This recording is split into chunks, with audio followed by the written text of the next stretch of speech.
Is Islamic inheritance law still fair enough to deal with today's complex family situations? That question might stir some thoughts, and that's exactly the point. Let's talk. Islamic inheritance is one of the most detailed and divinely guided laws in Islam. Surah An-Nisa outlines it clearly: who gets what, how much, and when. But real life isn't always that simple, especially in today's ever-changing world. Key points about Islamic inheritance.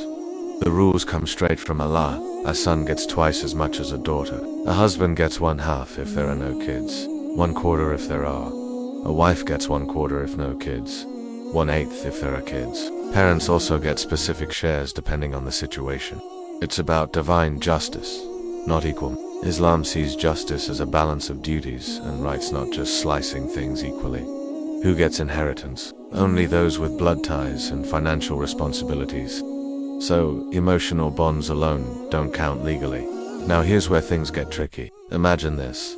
A husband passes away. His wife starts receiving a monthly pension from the government as a widow of a former civil servant. But the husband's kids from a previous marriage get nothing from that pension. So, what about the inheritance? According to the classic Islamic rules, the wife and all biological children will get their share from the estate. But is it really fair that only the wife gets the pension benefit, especially when the kids feel like it was earned by their father? Is a pension even considered inheritance? Different scholars say different things. Some say pensions are not part of inheritance, they're more like a social benefit, not owned by the deceased. Others argue that since the pension is based on the deceased's years of service, it feels like it should belong to the family he left behind, including the kids.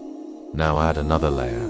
What if the kids are stepchildren? Under Islamic law, stepchildren do not inherit from a stepmother, unless there's a wasiya, and even then, only up to 1/3 of the total estate. But let's be honest, in many homes, those stepkids were raised like her own. So legally no inheritance, but emotionally, totally different story.